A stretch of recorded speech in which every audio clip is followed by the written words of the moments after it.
Hi everyone, क्या हाल? ठीक है। तो स्टार्ट करते हैं हम एनिमल हस्बेंड्री से। ठीक है, स्टार्ट करते हैं हम एनिमल हस्बेंड्री से, उसके बाद आगे बात करेंगे। ठीक है, तो किससे स्टार्ट करें हम? एनिमल हस्बेंड्री के। ठीक है, हाँ बेटा, सिर्फ इंपॉर्टेंट पॉइंट्स करेंगे। ठीक है। एनिमल हस्बेंड्री क्या है भाई? Breeding and raising of livestock is called animal husbandry. क्या है? तो animal husbandry is the agriculture practice of breeding and raising of livestock. Point number 1 mark कर लो। ठीक है। As it is a vital skill, it is much science as it is art. Obviously vital skill है ना भाई, जानवर रखना बहुत डिफिकल्ट काम है। यहाँ हम एक कुत्ता पाल रहे हैं, मेरा जीना हराम हो जाता है। ठीक है। तो समझ लो, जानवर पालना, उसका इकोनॉमिक इंपॉर्टेंस बढ़ाना, उसके सेहत का ख्याल रखना, उससे प्रोडक्टिविटी लेना, it is a very difficult task है ना, आसान नहीं होता। ठीक है। गाय को सुबह 4 बजे तुमको उठ के चारा देना पड़ता है, दूध निकालने का भी एकदम फिक्स टाइम होता है। यू कैन नॉट, आदत खराब हो जाएगा, उसका रूटीन खराब होगा तो वो दूध नहीं देगी। ठीक है, तो वो बहुत ज़्यादा डिफिकल्ट टास्क होता है। तो animal husbandry deals with the care and breeding of life stock like buffaloes, cause, pig, horse, cattle, sheep, camel, goats etcetera. ठीक है, सब कुछ आ जाता है। Extended it includes poultry farming and fisheries. ठीक है, तो सब कुछ आ गया इसमें, एवरीथिंग। एवरीथिंग, कोई भी जानवर जिसको हम या तो फूड के लिए यूज़ कर रहे हैं, जिसको हम किसी इकोनॉमिक इंपॉर्टेंस के लिए यूज़ कर रहे हैं, जिसको हम किसी इंडस्ट्रियल प्रोडक्शन के लिए यूज़ कर रहे हैं, तो यहाँ पे तुम्हारा क्या है? एनिमल हस्बेंड्री इन्वॉल्व होगा। ठीक है। अच्छा, fisheries include rearing, catching, selling of fish, mollusc and crustacean. सब कुछ आ गया। ठीक, फिशरीज में सब कुछ आ गया। तो तुम्हारा उसमें पिशी कल्चर होता है और एक्वा कल्चर होता है। अभी हम देखेंगे। पिशी मतलब फिश, एक्वा मतलब सारे एक्वाटिक एनिमल्स। ठीक है। ठीक। उसके बाद since time immemorial animals like bees, silkworm, prawns, crabs and fish, big cattle वगैरह वगैरह have been used for products like milk, eggs, meat, wool, silk, honey etcetera. Obviously है ना, सबका पता है तुमको।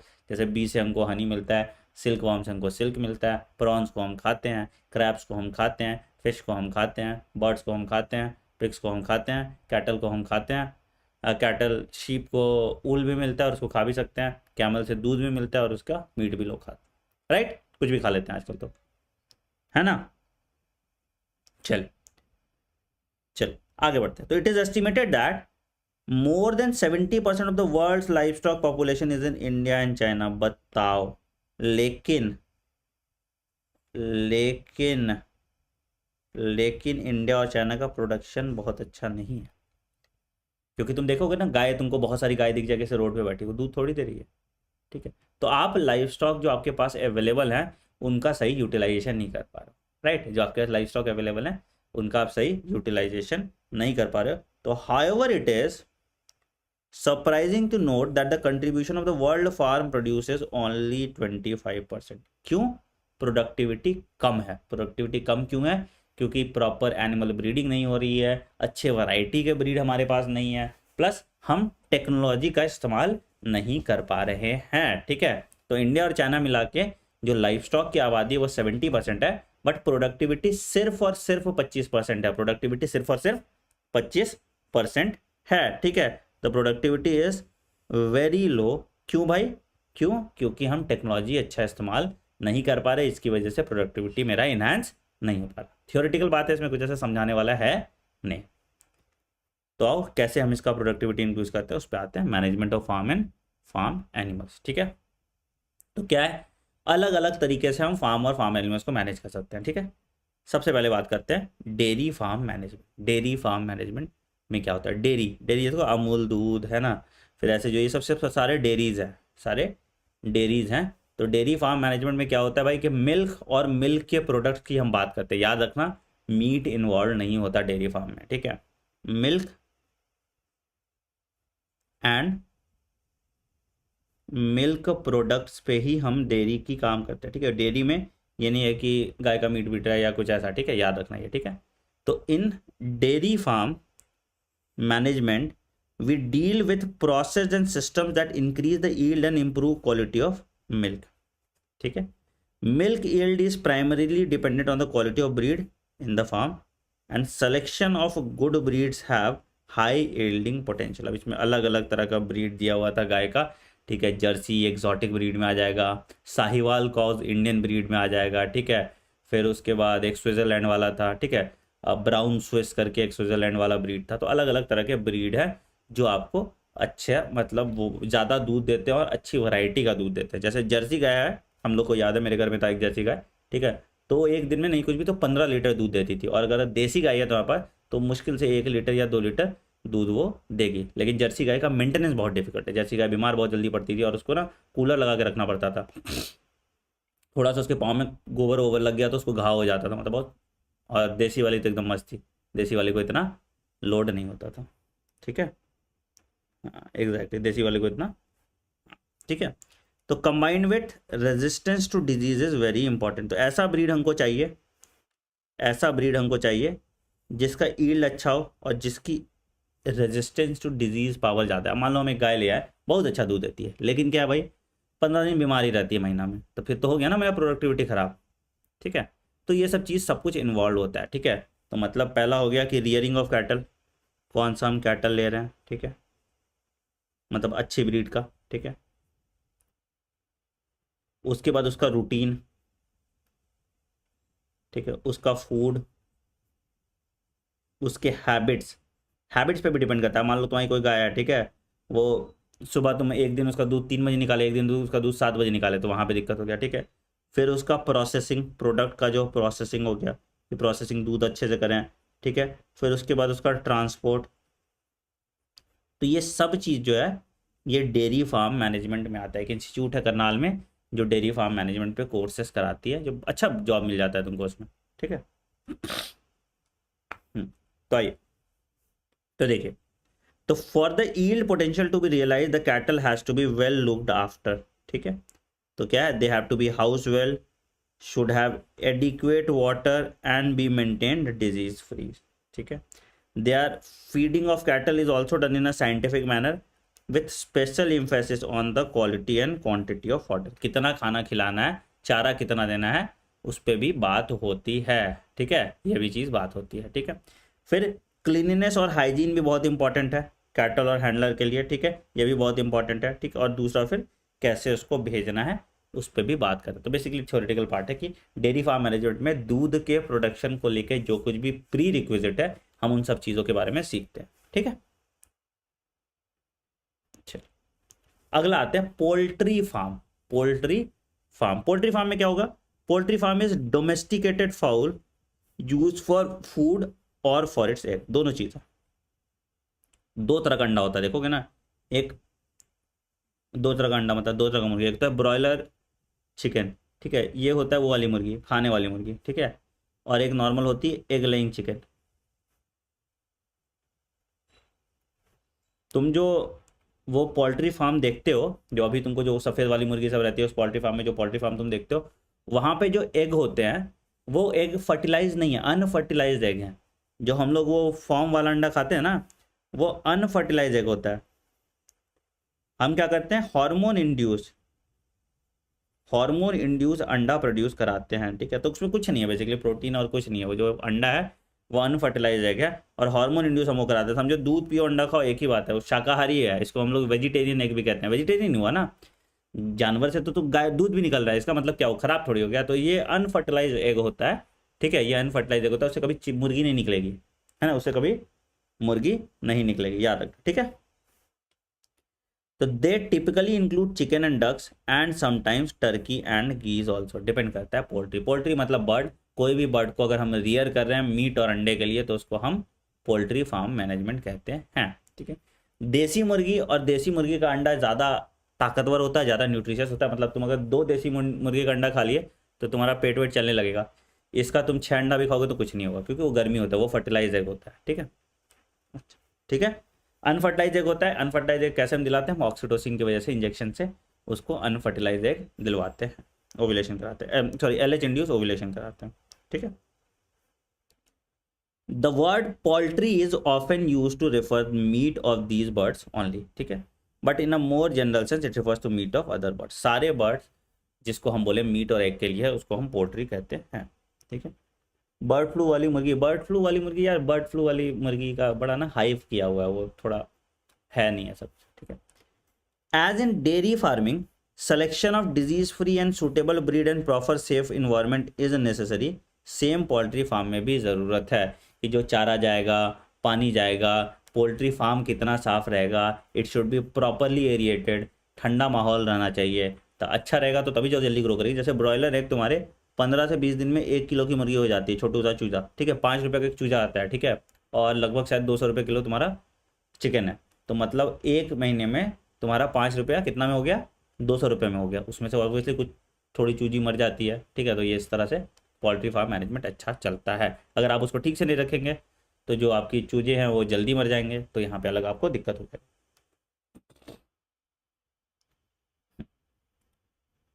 बेटा हार्मोन इंड्यूस मिल्क प्रोडक्शन होता है ना, ठीक। अब वही बर्ड फ्लू वायरस था which created a square in the country and drastically affected egg and chicken consumption. देखो बर्ड फ्लू के साथ क्या है कि 70 डिग्री से ज़्यादा से टेम्परेचर पे बर्ड फ्लू वाला वायरस मर जाता है। तो जब तक तुम प्रॉपरली कुक्ड मीट खा रहे हो आपको बर्ड फ्लू नहीं होगा। ये साइकोलॉजिकल है, तुम्हारे दिमाग में हो जाता है कि या तो तुम कच्चा मीट खा रहे हो, ठीक है, या तुम उस पोल्ट्री के आसपास रह रहे हो, और या तुम उसको मतलब अगर तुम कुक्ड मीट खा रहे हो तो उससे तुमको बर्ड फ्लू नहीं होगा, ठीक है, समझे, उससे तुमको बर्ड फ्लू नहीं होगा, ये याद रखना। अगर तुम प्रॉपरली कुक्ड मीट खा रहे हो तो उससे तुमको बर्ड फ्लू नहीं होगा, ठीक है। तो जनरली जो बर्ड्स अफेक्टेड हुए थे तो उनको क्या हुआ, मार दिया गया था, जमीन में गाड़ दिया गया था, तो बहुत ज़्यादा सस्ता हो गया था, 50 रुपये किलो मुर्गी मिल रहा था, हम तो दबा के खाए थे, ठीक है। हाँ जी, H5N1 है तुम्हारा, बट पढ़ना जरूरी नहीं है, आएगा नहीं तुम्हारे एग्जाम में, ठीक। आगे बात करते हैं एनिमल ब्रीडिंग की। तो पहला आते हैं ब्रीड की बात करते हैं। ब्रीड क्या होता है, how is it difference from a species. Breed कहते हैं ना बढ़िया नस्ल का है ना, बढ़िया ब्रीड का। जैसे टॉबी का ब्रीड है इंग्लिश कॉकर स्पैनियल, ठीक है। अब टॉबी जब आया था तो उसके पूरे खानदान का नाम पता था हमको, मतलब कि उसके दादा दादी, ठीक है, ग्रैंड पेरेंट्स, क्या लेगेसी में आया था, तो उसमें ऐसे बताते, तो उस तरह के ब्रीड लेते हैं। कभी कभी पता है कुछ घोड़ा जो होता है करोड़ों रुपए का होता है, जस्ट बिकॉज की उसकी लीनियज वैसी है। महाराणा प्रताप का घोड़ा था, उसका बच्चा है, उसका परपोता है, तो वो लीनियज आती है, वो ब्रीड आ जाती है, अच्छा ब्रीड हो जाता है यहाँ पे, ठीक है ना, अच्छा ब्रीड हो जाता है, तो ये चीज़ होता है। तो breeding of animal is very, क्योंकि अब सोचो ना, जैसे टॉबी का ब्रीड तो अच्छा था, ठीक है, लेकिन टॉबी को बीमारी हो गया, क्या हो गया, उसको हिप डिस्प्लेजिया हो गया, ठीक है। अब क्या है, वो उसके बच्चे को भी होगा, ठीक है। तो अगर हमको पहले से पता रहता उसके ग्रैंड पेरेंट्स में किसी को हिप डिस्प्लेजिया था तो हम दूसरे मतलब दूसरे किसी उसका लेते हैं, ब्रीडर का कुत्ता लेते हैं, ठीक है। टॉबी इंग्लिश कॉकर स्पैनियल है, ब्रिटिश, हाँ ब्रिटिश कर लो। देखो 3 तरह का कॉकर स्पैनियल होता है, एक होता है इंग्लिश कॉकर स्पैनियल, एक होता है अमेरिकन कॉकर स्पैनियल, और एक होता है किंग चार्ल्स कॉकर स्पैनियल, ठीक है। सबसे ज़्यादा दुष्ट प्रजाति का कुत्ता होता है, एकदम बस अटेंशन सीकर होता है, कुछ चाहिए नहीं उसको जिंदगी में, बस अटेंशन, ठीक है। चलो आओ बात करते आओ बात करते। तो breeding of animals is an important aspect of animal husbandry, ठीक है। ब्रीड करना, तो ब्रीड होता क्या है, तो ब्रीड मतलब a group of animals related by decent and similar in most of the character like general appearance, feature, size, configuration etcetera, ठीक है। जैसे डॉग स्पीसीज हो गया, कुत्ता का प्रजाति हो गया ना डॉग का स्पीसीज, उसमें डिफरेंट काइंड्स ऑफ ब्रीड हो गया, जैसे रोटवाइलर हो गया, ये हो गया, वो हो गया, ठीक है, तो वो ब्रीड होते हैं, ठीक है। तो इस तरह से आपको फार्म एरिया में अलग अलग नाम का आपको ब्रीड मिल जाएगा, ठीक है। ये हर ब्रीड का एक अलग स्पेशलिटी होगा, उसका एक अलग कैरेक्टरिस्टिक ट्रेट होगा, तो आप अपने ज़रूरत के हिसाब से अपने ब्रीड का जानवर ले सकते हैं, ठीक है, ठीक है। तो क्या है भाई, अब पॉइंट है यहाँ पे, अब देखो इन breeding, out breeding, out cross, इस सब पे सवाल आता है। सुनो ध्यान से सुनना, इस पे सवाल ही, इस पे ही एक सवाल आता है, ठीक है, एक सवाल पक्का है यहाँ पे, इंपॉर्टेंट है, ला लो यहाँ पे। क्वेश्चन कहाँ जाएगा हम बता देते हैं, ठीक है। अभी क्वेश्चन हम पीवाई यूज करेंगे, तुम देखना क्वेश्चन कहाँ से आता है, ठीक है। तो क्या बोल रहा है, when breeding is between animals of the same breed it is called in breeding, ठीक है। और अगर क्रॉस कर रहे हैं हम दूसरे ब्रीड में तो उसको हम कहते हैं आउट ब्रीडिंग, ठीक है। अगर सेम ब्रीड में मतलब 2 कॉकर स्पैनियल है, ठीक है, उसको हम क्रॉस करा दिए और टॉबी का बच्चा हो, ठीक है, तो उसको हम इन ब्रीडिंग कहते हैं, ठीक है। अगर एक कॉकर स्पैनियल था और टॉबी की जो गर्लफ्रेंड है नीचे मिस का, वो बिगल है, ठीक है, तो थी, अब तो बेचारी सॉरी डेथ हो गया उसकी गर्लफ्रेंड का, तो वो बिगल है, अब उन लोगों का गलती से बच्चा हो जाता तो भाई कैसा होता, मतलब पता नहीं कैसा होता बीगल और कॉकर स्पैनियल, एक चीज़ तो है कान लंबा रहता, बाकी का सही होता है, ठीक है। तो उसको हम आउट ब्रीडिंग कहेंगे। तो डिफरेंट ब्रीडिंग है, डिफरेंट ब्रीड्स के बीच क्रॉस हो रहा है तो आउट ब्रीडिंग, और अगर सेम ब्रीड में हो रहा है तो इन ब्रीडिंग। अब देखो, inbreeding refers to the mating of more closely related individual within the same breed for 4 to 6 generation. 4 से 6 जनरेशन वाले ब्रीड पे अगर हम ब्रीडिंग करा रहे हैं तो उसको हम इन ब्रीडिंग कहते हैं, उसको हम इन ब्रीडिंग कहते हैं। सेम ब्रीड में 4 to 6 जनरेशन के बीच में अगर हम ब्रीडिंग करा रहे हैं तो उसको हम इन ब्रीडिंग कहते हैं। क्या करते हैं हम? Superior males and superior females of the same dog breed are identified and mated in pairs. Of the same dog breeds are identified and mated in pairs, ठीक है। The progeny obtained from such matings are evaluated and superior male and female among them are identified for further mating। मतलब suppose मान लो कि एक handsome सा doggy था, एक handsome सा आदमी था, ठीक है, एक हैंडसम सुंदर सी लड़की थी, ठीक है, ठीक। इन दोनों के बीच में सेम ब्रीड दोनों सेम थे, दोनों एक ही एथनिसिटी के आ गए थे एक तरह, ठीक है। इनका बच्चा हुआ तो 2 बच्चा हैंडसम हो गया, ठीक है, और 2 चिमकांडी जैसा हो गया, ठीक है, 2 है ना मुंह टेढ़ा हो गया उसका, ठीक है, चिमकांडी जैसा हो गया। तो हम क्या करेंगे, दोबारा जब दूसरा वाला बच्चा कराएंगे तो सुपीरियर वाले को लेंगे, इन्फीरियर वाले को नहीं लेंगे। दोबारा जब बच्चा कराएंगे तो सुपीरियर वाले को लेंगे, हम इन्फीरियर वाले को नहीं लेंगे। तो ये चीज़ आपको ध्यान में रखना है, ये चीज़ आपको ध्यान में रखना है, ठीक है। तो a superior female in case of cattle is cow और buffalo that produces more milk per lactation, obviously, ठीक है। और सुपीरियर मेल क्या होगा, सुपीरियर मेल और bull gives rise to superior progeny. Handsome सा लौंडा है, ठीक है, तो इससे हमको क्या होगा, इससे हमको एक सुपीरियर प्रोजेनी मिलेगा जिसका शेप और साइज भी बढ़िया होगा और जो दूध भी दबा के देता होगा, जो दूध भी दबा के देता, ठीक, ठीक है। ये देखो भाई, गाय का मतलब इतना गंदा डायग्राम बनाते हैं, किस एंगल से जर्सी लग रहा है। ये तुम्हारा जर्सी है और ये जो देसला मुर्गी है इसको कहते हैं लेगहॉर, ठीक है, ये देसला मुर्गी है और ये जर्सी एक्सोटिक ब्रीड में आता है, ठीक है। ज़्यादा तुमको जानने का नाम नहीं है, ठीक है। करन स्विस करके आया था, साहिवाल कोचा, दुनिया भर का यार नाम, ठीक है। पढ़ते जाओगे ना इरिटेट हो जाओगे, मिल्च ब्रीड, ये ब्रीड, वो ब्रीड, ऐसा ब्रीड, वैसा ब्रीड, इस जन्म में इस पर सवाल नहीं आएगा, ठीक है। भर भर के तुम्हारे मॉड्यूल्स में दिया हुआ है तो करना मत, ठीक है, ठीक है। खेती करना होगा तब ये करना, अभी मत करना, ठीक। तो भाई क्या है, try to recollect the homozygous pure line developed by Mendel as discuss. Homozygous pure line, याद है प्योर लाइन में क्या होता था कि हम सुपीरियर प्रोजेनी को सेवरल जनरेशन तक क्रॉस करते थे। होमोजाइगस प्योर लाइन में क्या होता था, क्रॉसिंग ऑफ सुपीरियर प्रोजेनी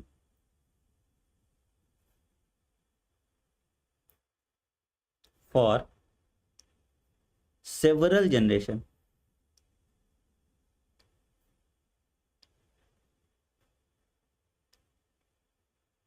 है ना, crossing of superior progeny for several generations. तो इसको हम क्या कहते थे, इसको हम कहते थे प्योर लाइन, ठीक है।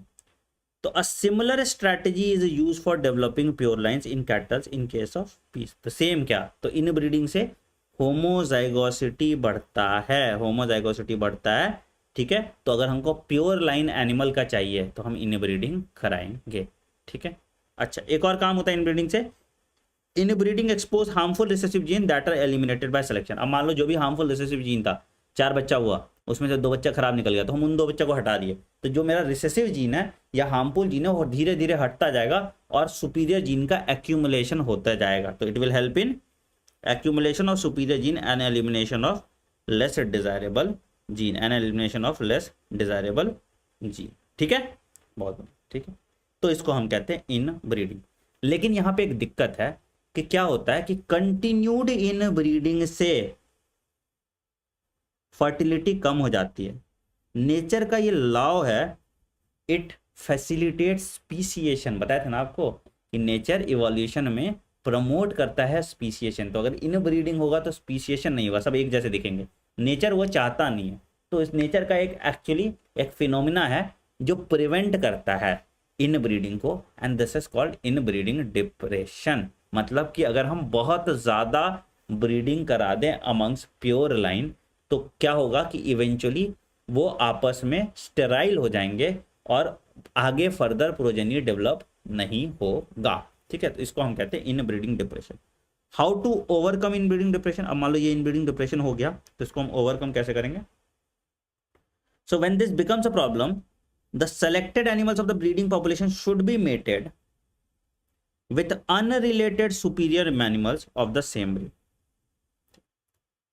सेम ब्रीड में चलेगा, सेम ब्रीड में चलेगा, बट रिलेटेड नहीं होना चाहिए। मतलब 4 से 6 जनरेशन, मतलब उसका चाचा पोता मौसी नहीं होना चाहिए। मान लो कि टॉबी का आपस में क्या हो रहा था, फैमिली ट्री पे चल रहा था, बच्चा बच्चा बच्चा बच्चा बच्चा हो रहा था, ठीक है, लेकिन टॉबी को बाद में बच्चा होना बंद हो गया। ठीक है, तो अब क्या होगा, टॉबी का मेटिंग किसी और फैमिली से, सेम ब्रीड का, है ना, कोई दूसरा कॉकर स्पैनियल लाएंगे जो टॉबी से रिलेटेड नहीं है ब्लड हिस्ट्री में 4 से 6 जनरेशन तक, और उससे करेंगे तो इट विल हेल्प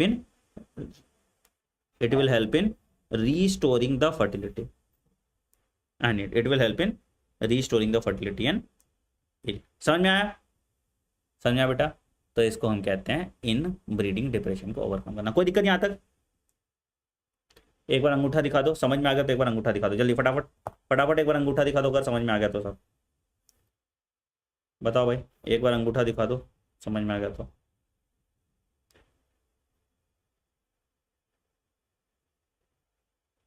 अच्छा, बढ़िया, ठीक है, कुछ ऐसा इसमें है नहीं, थ्योरेटिकल पार्ट है ना। तो इन ब्रीडिंग हम क्या है कि होमोजाइगस वाले चीज़ को, सेम ब्रीड जो रिलेटेड है उससे हम प्योर लाइन जनरेट करने की कोशिश करते हैं और एलिमिनेट करते हैं हार्मफुल ट्रेड्स को, उसको हम होमोजाइगोसिटी कहते हैं और उस फिनोमेना को इनब्रीडिंग कहते हैं। ठीक है, कंटिन्यूड इनब्रीडिंग से इनब्रीडिंग डिप्रेशन होता है which is overcome bye out breeding. तो यही होता है आउट ब्रीडिंग। तो out breeding is breeding of unrelated animals which may be between individuals of the same breed but having no common ancestor for 4 to 6 generation। मतलब हम यहाँ पे out cross कह रहे हैं, ठीक है, और बिटवीन डिफरेंट ब्रीड, तो इसको हम क्रॉस ब्रीडिंग कहते हैं। ठीक है, तो out breeding is of 2 types, लिखो, आउट ब्रीडिंग जो है ये 2 तरह का है। एक है आउट क्रॉस और दूसरा है क्रॉस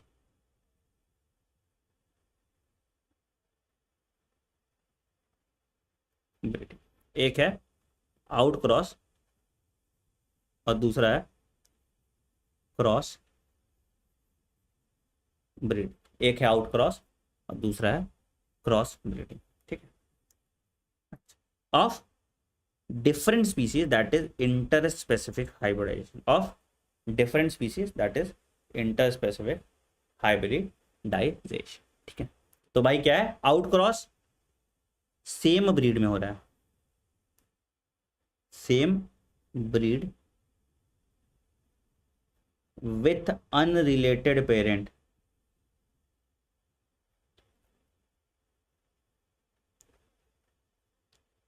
और क्रॉस ब्रीडिंग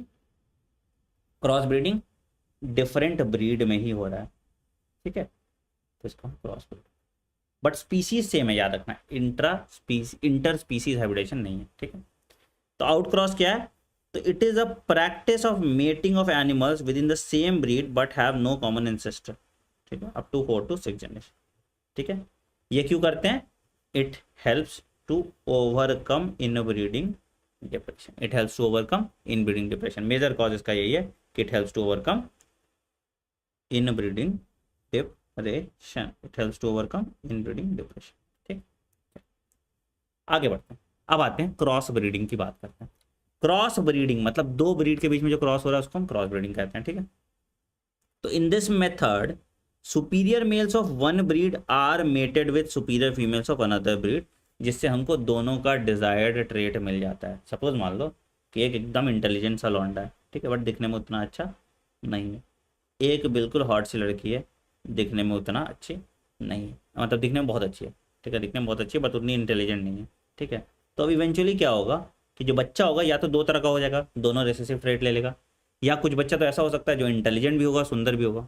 सोच रहे हो, तो वो वाला बच्चा हम रख लेंगे, बाकी ऐसे वाला बच्चा उसको नाली में छोड़ के आ जाएंगे। ठीक है, तो उसको हम कहते हैं क्रॉस ब्रीडिंग। ठीक, तो क्या हुआ, तो cross breeding allows the desirable qualities of two different breeds to be combined and the progeny hybrid animals में themselves be use for commercial production. उसके बाद फिर इसका हम नया प्रोडक्शन कर दें, ठीक है, फिर इसका हम नया प्रोडक्शन कर दें, मतलब इसका हम अलग प्रजाति है और इसका फिर इनब्रीडिंग कराने लगे, इसका फिर हम इनब्रीडिंग कराने लगे। ठीक है, ठीक है, अच्छा, ठीक, ठीक है। तो यहाँ पे देखो, तो many new animal breeds has been developed by this approach, इस पे नीट का क्वेश्चन था, ये PYQ है, लिख लो।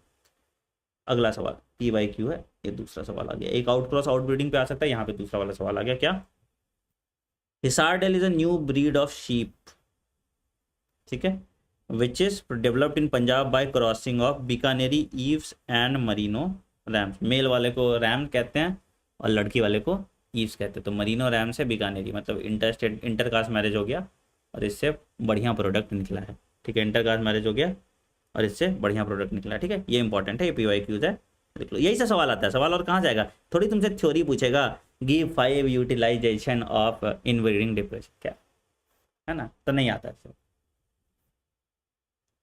ठीक है,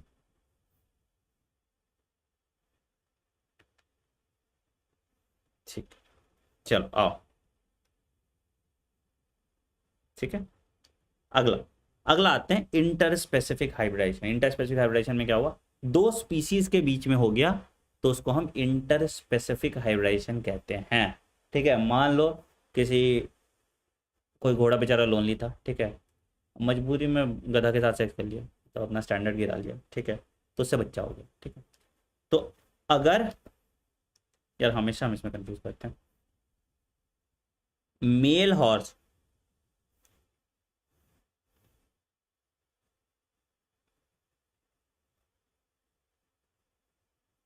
और फीमेल डोंकी क्या प्रोड्यूस करता है भाई, ही नहीं है ना, और एक म्यूल होता है, हम हमेशा कंफ्यूज करते हैं। बताओ भाई, क्या प्रोड्यूस करता है, मेल हॉर्स और फीमेल डोंकी ही नहीं होता है ना, और फीमेल हॉर्स और मेल डोंकी म्यूल होता है, राइट, या उल्टा हम बोल रहे हैं, म्यूल होता है, male horse female donkey mule होता है, श्योर। अच्छा, male horse female donkey mule होता है, अच्छा ओके, ठीक है, और फीमेल हॉर्स मेल डोंकी ही नहीं होता, वही हम बोले ना, हमेशा कंफ्यूज करते हैं, female horse plus mail donkey जो है ये ही नहीं होता। ठीक है, ये अच्छा पता है, ये दोनों स्टेराइल होते हैं, ये दोनों स्टेराइल होते हैं, बच्चा पैदा नहीं कर सकते, और 1 लाख रुपए का एक हिन्नी आता है और एक म्यूल आता है। तुम सोचो, बच्चा पैदा नहीं कर सकता, मतलब समझो एक नैनो खरीद लिया है, ठीक है, और उससे उसको 1 लाख रुपए कमाना है। क्यों हम म्यूल और हिनी बनाते हैं, म्यूल और हिनी बनाने का पॉइंट ये है कि घोड़ा बड़ा एटीट्यूड वाला जानवर है, ठीक है, घोड़ा को बहुत मेंटेनेंस चाहिए, और घोड़ा थक बहुत जाता है, ताकत तो घोड़ा में बहुत है, म्यूल से ज़्यादा ताकत है, बट ड्यूरेबिलिटी नहीं, एंड्योरेंस नहीं है, स्टैमिना नहीं है, तो घोड़ा क्या होता है, थक जाता है। तो अगर तुम घोड़ा रखोगे, एक तो तुम्हारा बजट बढ़ गया, ठीक है, घोड़ा नखड़ा करेगा, भाई हम ये नहीं खाएंगे, वो नहीं खाएंगे टाइप, ठीक है, ये बेचारा सीधा होता है, म्यूल ही नहीं एकदम सीधा होता है और टेमेबल भी होता है। ठीक है, अच्छा उल्टा है, यार तुम लोग ना बेवकूफ़ बनाते हो उनको, बप बप बप, वही हमको भी लग रहा था ना कि फीमेल मेल और था, फीमेल की ही नहीं होता, रुको यार हम देख ही लेते हैं, तुम लोग ना भरोसा करने लायक नहीं हो। Male horse plus female donkey, रुको, फीमेल डोंकी ऑफस्प्रिंग, हाँ मेल हॉर्स पर फीमेल डोंकी ही नहीं होता, यार वही तो बोल रहे थे यार, बट पट पट पट पट बेवकूफ़ बनाते हो, ये हिनी है और ये म्यूल है। ठीक है, तो दोनों स्टेराइल होता है, दोनों स्टेराइल होता है, ठीक है, तो यहाँ पे ये दोनों स्टेराइल होता है। ठीक है, हाँ हाँ उल्टा होगा, उल्टा होगा, उल्टा होगा, यही ये वाला, ठीक है, ये वाला फाइनल है, ठीक, देख लिया अभी हम।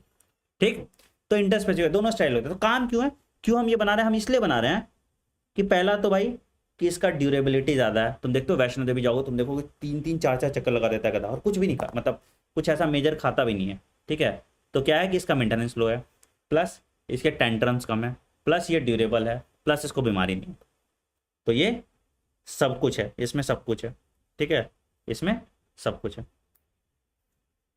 ठीक है, तो ये म्यूल और हिनी होता है। ठीक, अच्छा होता क्या है ना, एक कहानी बताते हैं तुम लोग को। ठीक है, हम गए थे अरे अब सही है, अब सही है, अब सही है। एक कहानी बताते हैं, ठीक है। हुआ क्या, हम गए थे वैली ऑफ फ्लावर्स, ठीक है। वैली ऑफ फ्लावर्स एक ट्रैक है, तो वहाँ पे हम गए थे। और हुआ क्या, वहाँ पे एक है हेमकुंड साहिब जगह है, ठीक है। वैली ऑफ फ्लावर्स वाला ट्रैक तो हम पैदल चल के कर लिए, ठीक है। तो वहाँ 14,500 किलोमीटर का ऑल्टीट्यूड, एकदम सांस ही नहीं आएगा तुम जब चढ़ोगे, और बहुत खड़ी चढ़ाई है। बैंड बज गया हम लोग का 2-3 किलोमीटर के बाद। तो वो आ रहा था पीछे से पोनी वाला, तो हम लोग सोचे कि पोनी पे चले जाते हैं, ठीक है। आई स्टिल रिमेंबर उस पोनी का नाम बसंती था, ठीक है। और एक्चुअली इसमें होता क्या है, इसमें होता क्या है कि वो एक लीडर होती है उसकी, और 2-3 उसके पीछे होता है, ठीक है। बहुत ट्रेंड होते हैं, मतलब 2 सीटी मारोगे तो रुक जाएगा, 1 सीटी मारोगे तो लेफ्ट राइट, उसका सब एकदम ट्रेनिंग पूरा पक्का है, ठीक है। बहुत स्मार्ट होती है, ठीक है। तो जो हम जिस पे बैठे थे उसका नाम बसंती था, और वो रियलाइज कर ली थी कि इसको आदमी को कैसे उतारना है, ठीक है। तो वो ना क्या करती थी कि जैसे ऐसे जा रही है ऊपर, टर्न करके पहाड़ ऐसे है, ठीक है। तो वो क्या करेगी, जाके ऐसे एज पे खड़ी हो जाएगी एकदम, मतलब नीचे तुमको खाई दिख रहा है, और ऐसे दिखाएगी, प्रिटेंड करेगी कि उसका पैर स्लिप कर रहा है, ठीक है। ऑब्वियसली आदमी का फट जाएगा, ठीक है। ऑब्वियसली आदमी का फट जाएगा। और मेरा दिमाग खराब हो जाता, नीचे देखो खाई, और वो साला प्रिटेंड ऐसा कर रहा है कि उसमें कि वो मतलब गिर जाएगी। मेरा ऐसे लगा कि यार क्या होगा। हम बोले नहीं, हमको जिंदा वापस जाना है, हम पैदल चलेंगे। तो बाद में उसने बोला कि सर ये लोग बहुत स्मार्ट होते हैं, ठीक है, इसको पता है कि इसको अपनी जान का भी फिक्र है ना, तो गिराएगी नहीं तुमको कभी, क्योंकि खुद भी गिर जाएगी ना। बट उसको क्या है, उसको पता चल गया कि तुम डरा सकती हो, तो वो यही करती थी जनरली। जो भी लोग आता था उसको जाके एज पे जाके खड़ा करती थी, तो वहां से फिर टर्न करती थी, तो तुम्हारा बैंड में जाता था। मतलब इतना जगह है, इतना जगह है कि तुम क्रॉस करके जा सकते हो। इस साइड से नहीं जाएगी, हमेशा जाएगी उल्टे साइड से, एकदम कॉर्नर से। तो मत पूछो यार, मतलब ऐसे उसके बाद में करूँ। अपने पाँव पे भरोसा है, ठीक है, उसके नहीं, ठीक है। उसके स्टंट के चक्कर में मेरा रेस्ट इन पीस पे आ जाएंगे, रेस्ट इन पीसेस हो जाएंगे, पीस भी नहीं रहेगा, ठीक है। हाँ, ठीक है, चलो, ठीक है। तो इसको हम कहते हैं interspecific hybridization. Interspecific hybridization इसमें भी आता है। फिर उसमें आता है, एक होता है टाइगर, लाइगर और टिगोन, ठीक है। African lion and Asiatic tigress, इसको हम कहते हैं लाइगर, ठीक है। और उल्टा हो गया अफ्रीकन लाइनेस और एशियाटिक टाइगर हो गया, तो उसको हम कहते हैं टिगोन, ठीक है, ठीक। तो ये लाइगर और टिगोन भी होता है। ये इंटर स्पेसिफिक हाइब्रिडेशन। लाइगर बहुत बड़ा साइज का होता है, तुम देखोगे ना, लाइगर बहुत बड़ा साइज का, ठीक है। ठीक। अब आओ, अब आते हैं control breeding experiment that are carried out using artificial insemination. अब देखो, अब तुम सोचो कि एक बार तो चलो घोड़ा गधा के साथ कर लिया, ठीक है। तुम बोलोगे रोज उसको करने, उसका बेचारे का सेल्फ रेस्पेक्ट है क्यों, उसका भी तो से है। तो तुम भाई क्या करोगे कि भाई भाई तुम मतलब बार बार उसका मूड बनाने का वेट करोगे। कभी जब वेटनरी डॉक्टर पहले जो बनते थे ना, उनका काम यही होता था कि मतलब वो ब्रीड कराते थे। तो एक बुल लाएगा, और वो डॉक्टर का काम है वो बुल का मूड बनाना, ताकि वो फीमेल बुल, फीमेल वही गाय के साथ कुछ कुछ कर ले, ठीक है। अब सोचो उसके मूड पे तुम डिपेंडेंट है, तुम्हारा करियर डिपेंडेंट है, कैसे काम चलेगा ऐसे? अगर किसी गाय के मूड पे तुम्हारा करियर डिपेंडेंट है, थोड़ा दिक्कत हो जाएगा। हाँ, उसको तो कुछ तुम दिखा भी नहीं सकते, उसका मूड बन जाएगा, राइट। तो ये बड़ा दिक्कत था। तो इसका जुगाड़ निकल गया। इसका जुगाड़ क्या था कि आर्टिफिशियल इंसेमिनेशन कराया गया, ठीक है। इसमें तो भाई है ना, सीमेन तो हम कलेक्ट कर सकते हैं, ठीक है, और उसको हम डायरेक्टली फीमेल के उसमें डाल देते हैं, ताकि इससे कोई दिक्कत नहीं होता। तो ये बहुत सेवरल प्रॉब्लम, वही है ना, can you discuss and list some problem, बता तो दिए। मूड बनाना, ठीक है। दूसरा फिर प्रॉब्लम है कि भाई अब एक मतलब जाल मान लो यहाँ 10 गाय है, ठीक है। अब तुम बैल लेके थोड़ी घूमोगे, और वो भी बैल भी बोलेगा भाई एक दिन में कितनी बार करा रहे हो। तो बहुत सारा फैक्टर है, ठीक है। तो उससे बेटर है कि बैल का स्पर्म पहले से निकाल कर रख लो, उसको फ्रीज करके रख लो, ठीक है। और उसके बाद जब तुमको डिज़ायरेबल फीमेल मिल जाए, तो डिज़ायरेबल फीमेल में स्पर्म डाल दो, सिंपल सा चीज़ है। तो ये इसको हम आर्टिफिशियल इंसेमिनेशन कहते हैं। एआई तो पता ही है ना तुमको, सीमेन निकालो, सीमेन को फ्रीज कर दो, और उसको डिजायर्ड फीमेल में डाल दो, ठीक है। सीमेन निकालो, सीमेन को फ्रीज कर दो, उसको फिर डिजायर्ड फीमेल में डाल दो, ठीक है। नहीं चला क्या? हाँ चला। तो क्या हुआ, तो हम क्या करते हैं, सीमेन निकालते हैं, इसको हम फ्रीज कर देते हैं और इसको हम क्या करते हैं, इसको हम डाल देते हैं डिजायर्ड फीमेल। तो इससे मेरा बहुत प्रॉब्लम बच जाता है, बहुत सारा दिक्कत कष्ट हो जाता है। अच्छा, अब एक और दिक्कत है, क्या कि often the success rate of crossing mature male and female is fairly low even through artificial insemination is carried out. 100% guarantee तो है ही नहीं कि मान लो कि तुम एक बैल को बुलाए, ठीक है, कल को बैल का मूड बन भी गया, वो बेचारा सेक्स कर भी दिया, क्या चांस है कि उसका ओवुलेशन होगा, फीमेल का ओवुलेशन हो रहा होगा या नहीं हो रहा होगा। प्लस दूसरा है कि अगर हो भी रहा होगा तो स्पर्म पहुंचा कि नहीं पहुंचा, जरूरी नहीं है ना कि फर्टिलाइजेशन होगा ये, ठीक है। तो भाई क्या होगा, तो इसके चांसेस को बढ़ाने के लिए हम करते हैं MOET, ठीक है। क्या करते हैं, कि हम FSH डाल देते हैं, एक गाय लेते हैं, उस गाय में हम FSH डाल देते हैं, ठीक है। तो वो क्या करती है, वो फॉलिकुलर मैच्योरेशन कराती है और सुपर ओव्यूलेशन कराती है, मतलब खूब सारा अंडा प्रोड्यूस करती है। तो हम एक गाय लिए, ये हमारी गाय, हमारी माता है, ठीक है, ये हमने गाय लिया, ठीक है, और इस गाय में को हमने FSH डाल दिया। तो ये FSH की वजह से ये गाय क्या की, ये ओव्यूलेशन करेगी, इसको हम कहते हैं सुपर ओव्यूलेशन, खूब अंडा दे देगी। बोले कि भाई तुम भी ठोक के भाव में, 1 दर्जन ज़्यादा देती है 1 दर्जन से, ठीक है, ओव्यूलेशन, इसको हम कहते हैं सुपर ओव्यूलेशन। इससे दो फायदा होता है, इससे दो फायदा हुआ कि जब हम आर्टिफिशियल इंसेमिनेशन करा रहे हैं, ठीक है, जब हम आर्टिफिशियल इंसेमिनेशन करा रहे हैं तो ये क्या, ये 6 से 8 अंडा दे रही है ना, ठीक है, 6 से 8 अंडा देती है इसमें एक बार में, ठीक है। तो the animal is either mated with an elite bull, handsome सा लौंडा हमारा, ठीक है, और आर्टिफिशियली इंसेमिनेटेड, दोनों काम कर सकते हैं हम, या तो आर्टिफिशियल इंसेमिनेशन करा दें या हैंडसम से बुल के साथ इसका सेक्स करा दें, ठीक है। अच्छा, तो क्या होगा, द फर्टिलाइज्ड एग, अब जो ये फर्टिलाइज एग है 8 से 32 सेल वाला स्टेज का, ठीक है। अब सोचो यहाँ पे सोचो, एक काम सोचो, मेरे पास एक फीमेल थी, सोचो ध्यान से, अकल लगाना, मेरे पास एक फीमेल थी और ये फीमेल बेचारी बहुत डिमांड में है, ठीक है, बहुत बढ़िया सुंदर सुंदर बच्चा होता है इसका, बहुत अच्छा बच्चा होता है। लेकिन अब मान लो कि इसका ओव्यूलेशन हो गया, ठीक है, ओव्यूलेशन के बाद बेचारी का फर्टिलाइजेशन भी हो गया। तो फर्टिलाइजेशन हुआ तो जब तक इसका पार्चुरेशन नहीं होगा, जब तक फर्टिलाइजेशन हुआ तो जब तक इसका पार्चुरेशन नहीं हुआ तब तक तो इसका ऊम खाली नहीं है। अब हम दूसरी हैंडसम सी फीमेल कहाँ से लाएंगे, है ना। तो हम क्या करते हैं, हम बोलते हैं कि इसको भाई कि तुम फर्टिलाइजेशन का जिम्मेदारी उठाओ, पार्चुरेशन के लिए हम दूसरा आदमी देख लेंगे, ठीक है।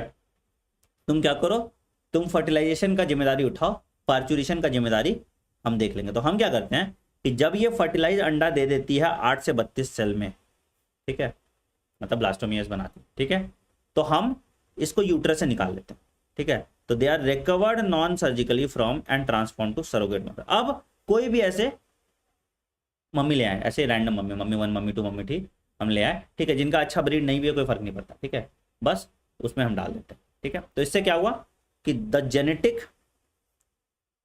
Mother is available for another round of super ovulation. तो इससे क्या होता है, बहुत जल्दी बहुत बढ़िया ब्रीड का हम बच्चा पैदा कर सकते हैं। तो ये high yielding breed of female and high quality meat yielding bull has been bred successfully to increase herd size in short time. सबको समझ में आया, बेसिकली हम किए क्या समझो, हमने एक सुपीरियर फीमेल लिया, ठीक है, रब ने बना दी जोड़ी टाइप, ठीक है, और हमने एक एलीट मेल लिया, एकदम बुल, एलीट मेल लिया या बुल समझ लो, ठीक है। फीमेल को हमने बोला कि फीमेल एक ही थी मेरे पास, ठीक है, बुल का तो ऐसा कुछ नहीं है ना, बुल का ऐसा कोई कंस्टेंट नहीं हो, तो दिन में 4 बार सेक्स कर लेगा, मजबूत बुल है ना, तो उसका इसका कोई ऐसा कंस्टेंट नहीं है। तो इसको हम 2 ऑप्शन देते हैं भाई, कि भाई तुम्हारा मन है तो तुम डायरेक्ट सेक्स कर लो, ठीक है, मन नहीं है तो आर्टिफिशियल इंसेमिनेट कर लो, तो तुम्हारी मर्जी है। हम इसको दोनों ऑप्शन दे दिए। फीमेल के साथ हमने क्या किया कि फीमेल को बोले कि भाई तुम FSH ले लो, ठीक है, और FSH की वजह से इसने ओव्यूलेशन दिखाया। ओव्यूलेशन कैसे दिखाया, इसने सुपर ओव्यूलेशन दिखाया, और इस सुपर ओव्यूलेशन में ओव्यूलेशन में दीदी जो है वो 6 से 8 अंडा प्रोड्यूस करती है। ठीक है, अब ये 6 से 8 अंडा में स्पर्म लाएगा, इससे क्या होगा, फर्टिलाइजेशन होगा। अब फर्टिलाइजेशन से जाइगोट बनेगा, और जाइगोट से जब 8 to 32 सेल स्टेज होता है, ब्लास्टोमिया स्टेज, ठीक है, तो हम क्या करते हैं, हम इसको रिकवर कर लेते हैं और इसको हम नॉन सर्जिकली, सर्जरी नहीं कर रहे हैं, ठीक है, हम इसको सरोगेट मदर में डालते हैं। अब ये सरोगेट मदर कोई भी हो सकती है, ऐसा नहीं कि बहुत सुंदर ब्रीड की ही होनी चाहिए, सरोगेट मदर में डाल दिए। ठीक है, इससे क्या हुआ, मम्मी फ्री हो गई और फिर से 10-12 दिन में फिर से बच्चा पैदा हो सकता है। ठीक है, तो इसको हम सरोगेट मदर में डाल देते हैं। ठीक है, इसको हम कहते हैं MOET। ठीक है, MOET, multiple ovulation embryo trans technology. ठीक है, multiple ovulation embryo transfer technology, इस पे सवाल आया हुआ है, again it is also important. कुछ समझ नहीं आया तो बताओ भाई, कुछ समझ आया यहाँ तो बताओ, आया समझे बेटा? हाँ, नॉन सर्जिकली बेटा हम सर्जरी नहीं कर रहे हैं ना, हाँ हाथ डाल के निकालते हैं, मतलब वेजाइना से अंदर हाथ डालेंगे और हाथ से करके निकाल देंगे, मतलब हम करेक्ट कर लेते हैं। ठीक है, नॉन सर्जिकली होता है। ठीक है, समझ में आया सबको, हाँ या नहीं? चलो बहुत बढ़िया, चलो ठीक है, अगला आते हैं बी कीपिंग। अब बी कीपिंग में भाई हम लोग जब नीट का तैयारी करते थे तो हमको बी डांस फलना ठिकाना क्या क्या पढ़ाया था, ठीक है, नहीं पढ़ना। ठीक है, ये बी डांस ये वो क्या वैगलिंग टेल मूवमेंट होता है सब, ठीक है, सब घुमाया। ठीक है, क्या पढ़ना है आपको, आपको नाम आएगा इंडिया में कौन सा कॉमन वैरायटी ऑफ बी होता है। ठीक है, तो इसका नाम है एपिस इंडिका, बस यहीं पे सवाल आता है। सवाल हम तुमको बता रहे हैं कहाँ से आ रहा है। ठीक है, तो बी कीपिंग को हम एपी कल्चर कहते हैं। It is the maintenance on hives of honey bee for production of honey. ठीक है, दूसरा क्या करता है कि ये तुम्हारा क्या करता है, ये तुम्हारा क्रॉप की प्रोडक्टिविटी भी बढ़ा देता है कि पॉलिनेशन ज़्यादा होगा। ठीक है, तो अगर तुम्हारे खेत में बीज हैं तो वो फार्मर्स फ्रेंड है। ठीक है, तो Honey is a high nutritive source of energy and is use in indigenous system of medicine. Anti bacterial in nature भी होता है, जैसे तुम्हारा गला खराब होगा तो हनी टच खाते हो गए। ठीक है, तो हनी ये करता है। ठीक है, हनी का जो मेन प्रोडक्ट होता है वो बीवैक्स होता है, एक्सक्रीटरी प्रोडक्ट जो है वो हनी होता है, याद रखना। ठीक है, जो मेन प्रोडक्ट होता है वो बीवैक्स होता है। ठीक है, जिसको हम अगेन इंडस्ट्री में यूज करते हैं पॉलिशिंग वॉलिशिंग के काम के लिए और कॉस्मेटिक्स के लिए। ठीक है, ठीक है, और जो तुम्हारा हनी है वो वेस्टिजियल या वेस्ट प्रोडक्ट है। ठीक है, bee keeping can be practice in any area where there is sufficient bee pasture and some wild stuff food orchard और कल्टिवेटेड क्रॉप्स। ठीक है, इंडिया में the most common species is apis indica. ठीक है, बहुत मेहनत का काम है, और एक बार बी काटा ना बेटा तो नानी दादी याद आ जाता है। ठीक है, तो एक आदमी तुमको दिखेगा, एक वीडियो तुम देखे होगे, उसके ऊपर पूरा ऐसे बी लेके घूमते रहता है वो। ठीक है, तो उसने पढ़ा है वैसे उसके बारे में। ठीक है, तो you have to understand the system, how they work, कैसे काम करता है कैसे नहीं करता, मतलब कोलोनाइजेशन का बहुत अच्छा एग्जाम्पल है बी। बहुत वीडियोज है, तुम देखना बी के ऊपर कि कितना स्मार्टली वो सब कुछ मैनेज करते हैं कोलोनाइजेशन के, कि बहुत बहुत बहुत बहुत बहुत बढ़िया मतलब एग्जाम्पल होता है बी का। ठीक है,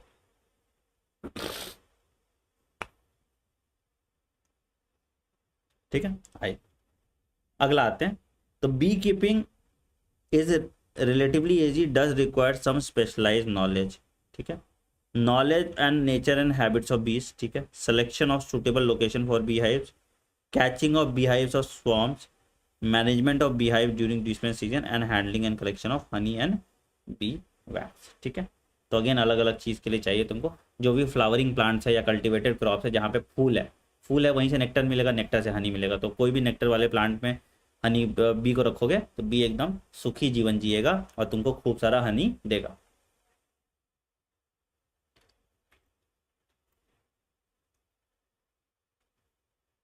अरे हनी और एक वास्प होता है। ठीक है, मेरे साथ क्या हुआ था कि एक बार हम जीन्स पहने थे, ठीक है, जीन्स में वो वास घुसा हुआ था, ठीक है। और अब हम जैसे जीन्स पहने, ऑब्वियसली टाइट फिट जीन्स होता है ना वैसा, तो वास दब गया, वास जाग गया। उसके बाद उसको बाहर निकलना था। तो जब निकलते वक्त जो काटा है हमको, और ऐसी ऐसी जगह काटा है, बाप रे बाप, मतलब ना मेरा नानी दादी याद आ गया था। तो दूर रहना, ठीक है, ठीक, दूर। समझ में आया?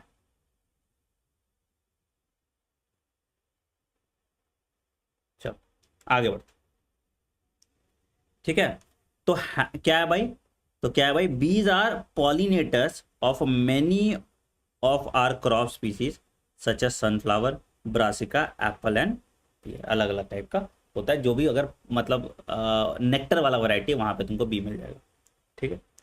चलो अगला आते हैं, फिशरीज। इसमें वही आता है, फ्रेश वाटर फिश का नाम पूछेगा, मेराइन फिश का नाम पूछेगा, और कुछ नहीं पूछता, ठीक है। क्या क्या पूछता है, फ्रेश वाटर फिश का और मेराइन फिश का, ठीक है। कतला एकदम टेस्टी होता है, रोहू एंड कॉमन क्रैब, ठीक है, ये फ्रेश वाटर है, ठीक है। और मेराइन में आ गया तुम्हारा,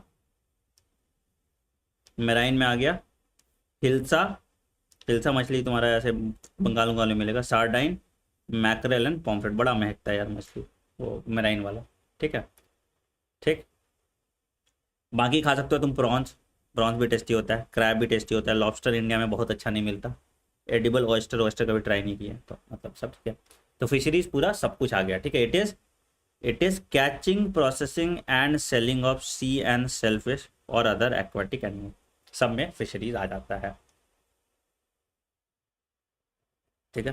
चलो, फिशरीज इंडियन इकोनॉमी के लिए भी बहुत इंपॉर्टेंट रोल प्ले करता है, क्योंकि तुम 1/3 ऑफ एरिया जो है वो कोस्टल एरिया है, तो फिशरमैन और फार्मर बहुत इंपॉर्टेंट सोर्स ऑफ इनकम उनके लिए हो जाता है, लाइवलीहुड के लिए, ठीक है। पिशी कल्चर फिश के लिए होता है, और सारे वाटर के लिए एक्वा कल्चर होता है, ठीक है। फिश के लिए जो रिवॉल्यूशन हुआ था उसको हम कहते हैं ब्लू रिवॉल्यूशन, सब क्वेश्चन बता रहे हैं तुमको। फिश के लिए जो रिवॉल्यूशन हुआ था उसको हम कहते हैं ब्लू रिवॉल्यूशन, ठीक है। फिश के लिए जो रिवॉल्यूशन हुआ था उसके लिए क्या है, उसको हम कहते हैं ब्लू रिवॉल्यूशन, भाई सेम यहाँ। तो we not talk about blue revolution as being implemented along with the green revolution जो प्लांट्स के लिए होता है, ठीक। कोई दिक्कत यहाँ पे, तो अलग अलग टेक्निक्स होता है, मछली मारना थोड़ी सिखाएंगे तुम लोग को, ठीक है, मैनेज कर लेंगे, ठीक है। ये हो गया तुम्हारा एनिमल का खत्म, ठीक है। तुमको कुछ नहीं जानना, ना बीमारी जानना, ना ये जानना, ना वो जानना, प्लीज स्टिक टू एनसीईआरटी। अभी हम पीवाई यूज कराएंगे आज, फिर जादू दिखाएंगे, कोई सवाल बाहर से नहीं आता, प्लीज स्टिक टू एनसीईआरटी। इसमें एक लाइन भी बाहर से मत पढ़ना, जो हम अंडरलाइन किए सिर्फ उतना ही पढ़ना, प्लीज स्टिक टू एनसीईआरटी, जो हम अंडरलाइन किए ओनली अंडरलाइन पार्ट। तो फटाफट इसमें ज़्यादा टाइम नहीं देना है, ठीक है।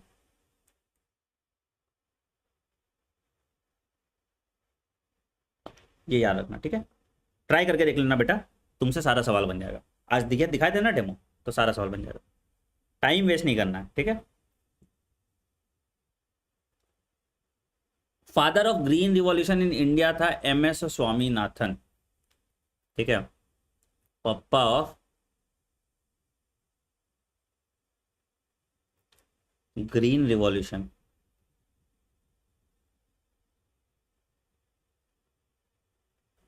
इन इंडिया, MS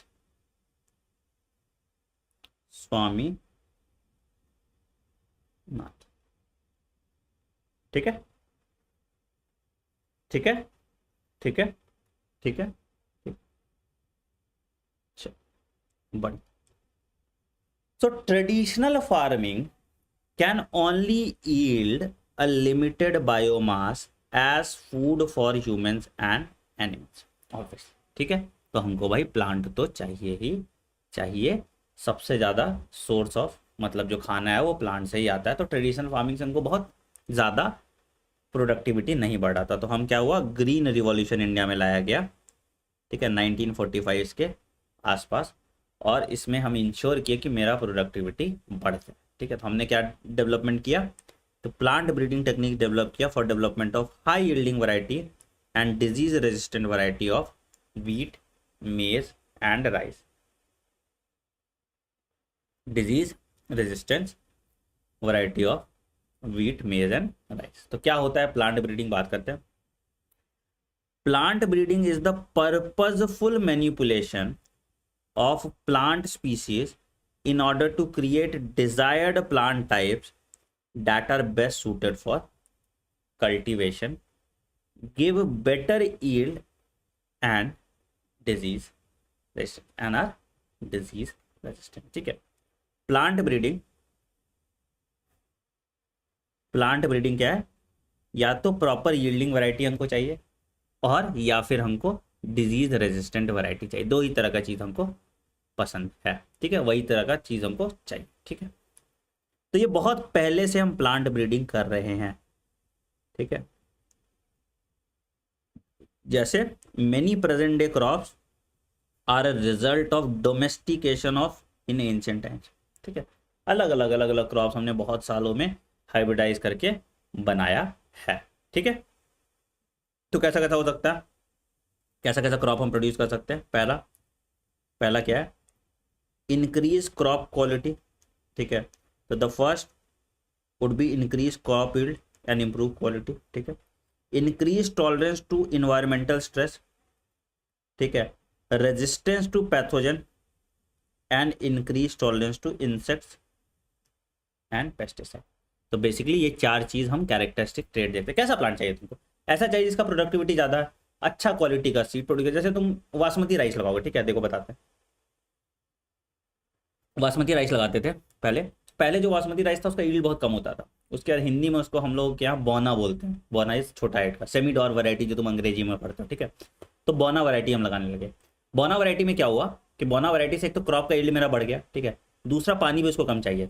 तो ऐसी जगह जहाँ पे पानी कंपैरेटिवली कम है वहाँ पे भी राइस की खेती होने लगी। ठीक है, और दूसरा ये एबायोटिक स्ट्रेस भी बर्दाश्त कर रहा था, तो इसी। ठीक है,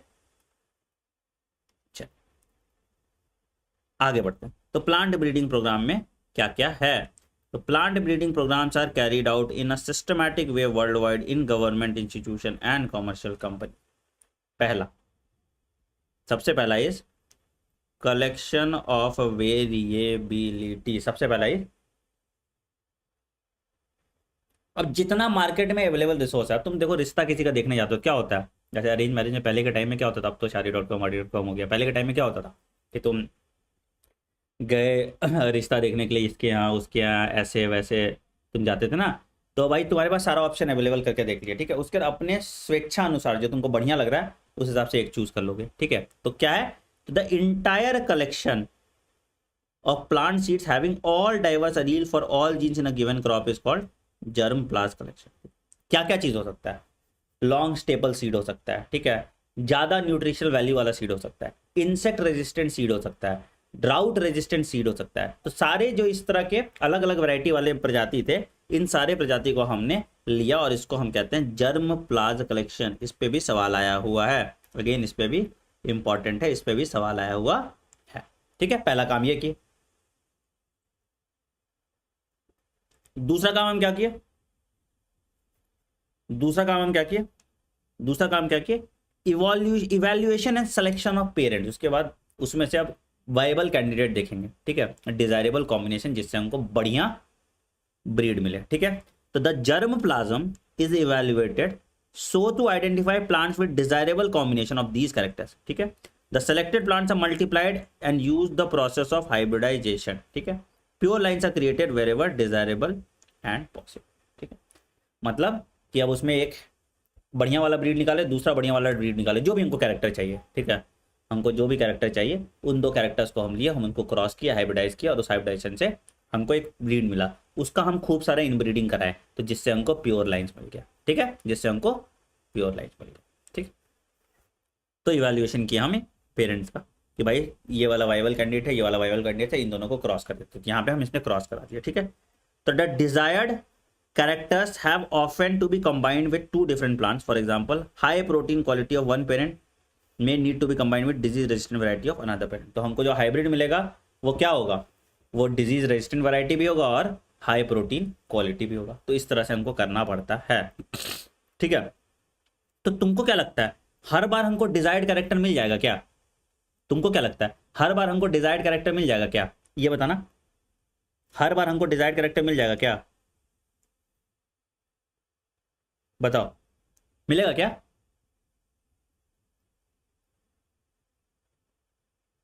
नहीं, नहीं है ना। तो बेसिकली क्या किया हम, स्टेप वन क्या हुआ, स्टेप वन किया हम जर्म प्लास कलेक्शन कर लिए, सारा वैरायटी निकाल लिए। क्या किया हमने, जर्म प्लास जो जो ऑप्शन मेरे पास है, उसके बाद उसमें से हम डिजायर्ड ट्रेड कोड सेलेक्ट कर लेंगे। तो जर्म प्लास कलेक्शन कर लिए, सब कुछ जितना भी अवेलेबल था सबको रख लिया, ठीक है। कल को ट्राई करेंगे, एक्सपेरिमेंट करेंगे कौन सा चल जाए कौन सा नहीं चले, ठीक है। दूसरा हम सिलेक्शन किए, और तीसरा हम क्रॉस ब्रीडिंग की। अब ये क्रॉस ब्रीडिंग में हमको दोनों तरह का ट्रेड मिल सकता है, हो सकता है डिजायर्ड मिले अनडिजायर्ड मिले, ये बहुत टीडियस काम है, ठीक है। धीरे धीरे हमको कोई डिजायर्ड मिलेगा, उसके बाद डिजायर्ड का हम बार बार इन ब्रीडिंग करेंगे, इससे हम एलिमिनेट कर पाएंगे ऐसी चीज जो मेरा डिजायर्ड नहीं है, ठीक है। उसके बाद हम क्या करेंगे, क्रॉस ब्रीडिंग के बाद हम क्या करेंगे, क्रॉस ब्रीडिंग के बाद हम selection and testing of superior recombinants करेंगे। अब इसमें जो हाइब्रिड बना, जो सुपीरियर हाइब्रिड है, उसका सिलेक्शन और टेस्टिंग करेंगे, जो अच्छा अच्छा लौंडा निकल गया, ठीक है। सिलेक्शन एंड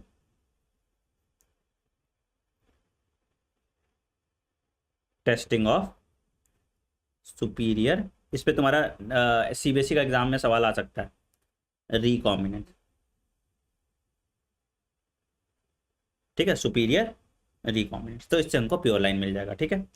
अच्छा, उसके बाद टेस्टिंग कर लिया उसका, और भी कि उसका बच्चा ठीक ठाक हो रहा है, release and combination of new cultivator. अब इसका हम फिर मार्केट में इसको छोड़ दिए, हम वो सीड हर बार देते हैं।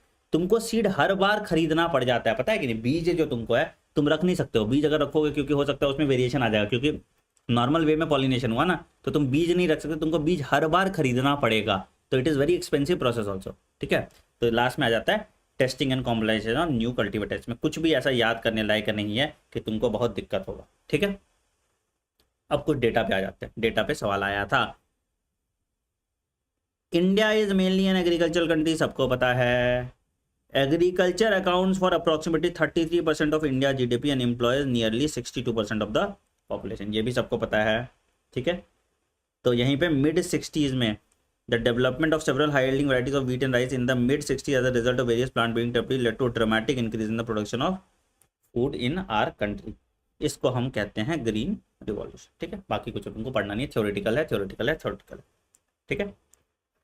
आगे बढ़ते हैं। तो ये अलग अलग तरह का वैरायटी दिया है, ये मेज़ है, ये तुम्हारा सोनालिका है, और ये तुम्हारा गार्डन पीस का वैरायटी है। आइए, तो वीट और राइस की बात करेंगे। नाम सिर्फ इंपॉर्टेंट है, क्या इंपॉर्टेंट है, नाम, क्या क्या हुआ था, किससे कितना टन आ गया था। तो during the period of 1960s to 2000 wheat production increased from 11 million ton to 75 million ton. Punjab और हरियाणा में लोगों ने इसको बहुत अच्छे से इंप्लीमेंट किया और लोग बहुत पैसा कमाए, ठीक है। And rice production 35 million ton से 89.5 मिलियन टन में चला गया।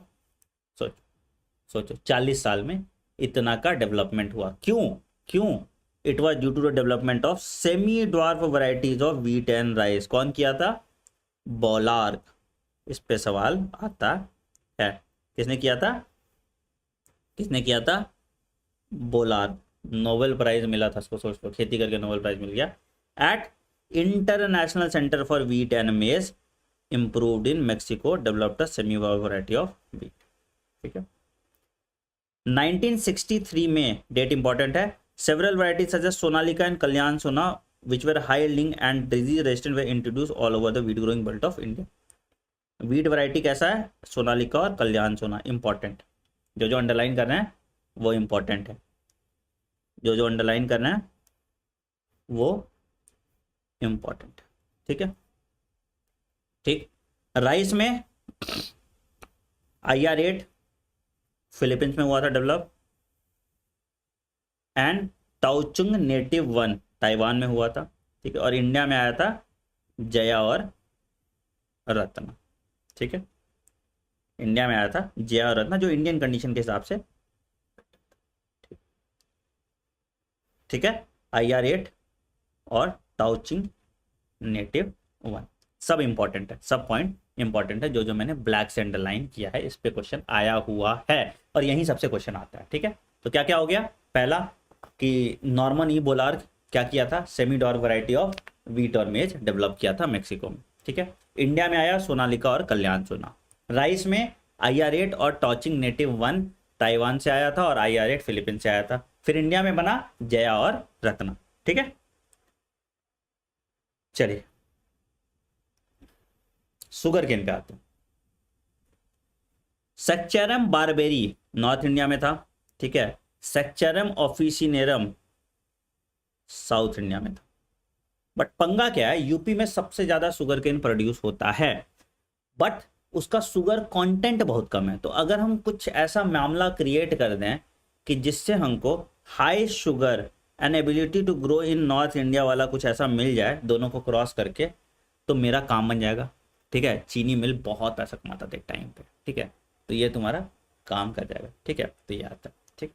तो यहाँ पे शुगर केन, तो सेक्चरम बारबेरी कहाँ पे, साउथ इंडिया, नॉर्थ इंडिया, ठीक है। और सेक्चरम ऑफिसिनेरम तुम्हारा साउथ इंडिया, ठीक है। तो हमने दोनों को क्रॉस किया ताकि सेक्चरम ऑफिसिनेरम जैसा स्टेम, थिक स्टेम वाला जो है वो ग्रो कर पाए तुम्हारा नॉर्थ इंडिया में भी, जिससे मेरी चीनी की प्रोडक्टिविटी बढ़ जाएगी, ठीक है। मिलेट्स की बात करते हैं। Hybrid maize, jowar and bajra are successfully developed in India, ठीक है। इसमें क्या होता है कि जावर, बाजरा, ये सब तुम्हारा क्या है कि वाटर रेजिस्टेंट होता है, ठीक है, और बहुत ताकत भी देता है। तो तुमको राजस्थान वाजस्थान जगह जहाँ पे खेती अच्छे से नहीं हो पा रही, तो वहाँ पे जावर बाजरा वगैरह ज़्यादा होता है, ठीक है। हम लोग गाय को या घोड़े को खिलाते थे ये, ठीक है। अब ये दिखा रहा है उसका हेल्थ इंप्लीकेशन कितना अच्छा है, मतलब हम मल्टीग्रेन आटा खाते हैं, वहाँ पे जावर और बाजरा खाने लगे हम, ठीक है। तो ये मिलेट्स आ गया, ठीक है। अब आते हैं, सवाल यहाँ पे भी आता है, plant breeding for disease resistant किसके किस में क्या क्या आता है, ठीक है। तो देखो भाई क्या क्या चीज़ के लिए डिजीज रेजिस्टेंट, तो अलग अलग डिजीज रेजिस्टेंस है, ठीक है। तो कॉजेटिव एजेंट क्या क्या है, तो some of the disease causing fungus are rust, brown rust of wheat, red rust of, और ये कैसे हुआ, फंगस, ठीक है। बैक्टीरिया से क्या क्या हुआ, ब्लैक रॉट ऑफ क्रूसीफर्स, ठीक है। बैक्टीरिया से क्या क्या हुआ, black rot of crucifers. And virus से क्या हुआ, टोबैको मोजाइक वायरस और टर्निप मोजाइक वायरस। किससे हुआ, वायरस से हुआ, टोबैको मोजाइक वायरस और टर्निप मोजाइक वायरस। उस पर कुछ सवाल पढ़ना नहीं, सिर्फ यही लाइन इंपॉर्टेंट है, जितना अंडरलाइन किया सिर्फ उतना इंपॉर्टेंट है, ठीक है।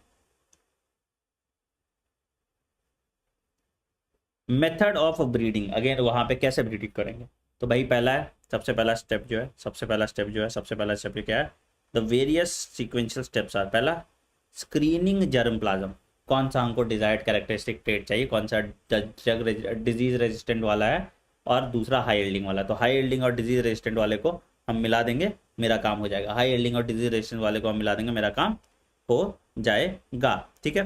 तो some properties are build by hybridisation and selection for disease resistance to fungi, bacteria and virus. अब इसको तुमको याद ही करना है, ठीक है।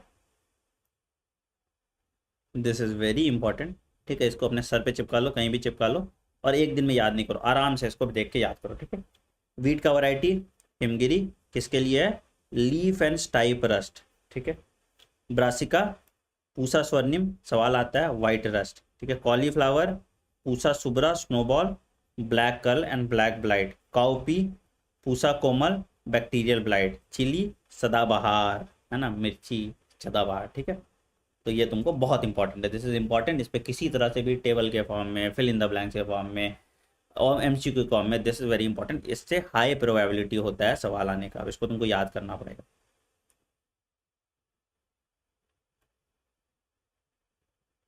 इसको तुमको याद करना ही पड़ेगा, इसमें कुछ कर ही नहीं सकते हम, ठीक है। इसमें क्या समझाएं, है ना। चलिए अगला आते हैं, यहाँ पे भी वही है कि तुम्हारा सोमा क्लोनल वेरिएंट्स और जेनेटिक इंजीनियरिंग पे बात करते हैं, ठीक है। तो conventional breeding is often constrained by the availability of limited number of disease resistant genes that are present in various crop और wild variety। तो यहाँ पे अगर मान लो कोई ऐसा जर्म प्लाज्मा मेरे पास है ही नहीं जो उस डिजीज से रेजिस्टेंट है, हम कैसे बनाएंगे, तो हम क्या करते हैं, हम म्यूटेशन करा देते हैं, हम उसको जबरदस्ती रेजिस्टेंट बना देते हैं। तो इसको हम कहते हैं म्यूटेशन ब्रीडिंग, इसको हम कहते हैं म्यूटेशन ब्रीडिंग, ठीक है। इसको हम कहते हैं म्यूटेशन, ठीक है।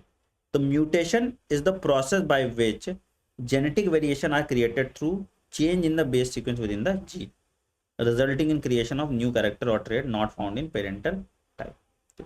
It is possible to induce mutation artificially through use of chemical or radiation and selecting the use of plants have desired source in the breeding, इसको हम म्यूटेशन ब्रीडिंग कहते हैं। सवाल आया हुआ है, क्या सवाल आता है, मूंग बीन में म्यूटेशन ब्रीडिंग होता है, resistance to yellow mosaic virus and powdery mildew, इस पे सवाल आया हुआ है, बाकी चीज पे कभी सवाल आया नहीं था। तो मूंग बीन्स में resistance to yellow mosaic virus and powdery mildew are induced by mutation, ठीक है, तो इसको हम म्यूटेशन ब्रीडिंग कहते हैं, ठीक है। समझ में आया, समझ में आया बच्चा, समझ में आया बच्चा, समझ में आया, ठीक है। तो बस इतना ही तुमको करना है जितना हम अंडरलाइन किए, ठीक है। अच्छा, अगला अगला क्या क्या है, resistance to yellow mosaic virus in bhindi, इस पे सवाल आता है, ठीक है। And is result new variety of Parbhani Kranti, ये भी इंपॉर्टेंट है। Resistance to yellow mosaic virus in bhindi was transformed from a wild species and resulted a new variety of Esculentus called Prabhani क्रांति, ठीक है। ये भिंडी का साइंटिफिक नेम है, ये भी इंपॉर्टेंट है, अगेन ये भी इंपॉर्टेंट है, मतलब इसका तुम एक पेज का नोट्स बना सकते हो, सिर्फ एक पेज का नोट्स तुम्हारा काम हो जाए, ठीक है।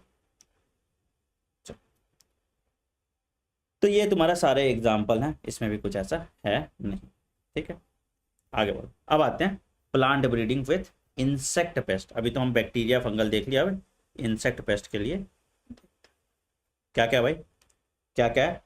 पहला जो हम वो क्या नाम था उसका, बीटी कॉटन स्प्रे करते थे, याद है, तो देखो, ठीक है। तो insect resistance in host crop plant में be due to morphological, biochemical और फिजियोलॉजिकल कैरेक्टरिस्टिक्स, ठीक है।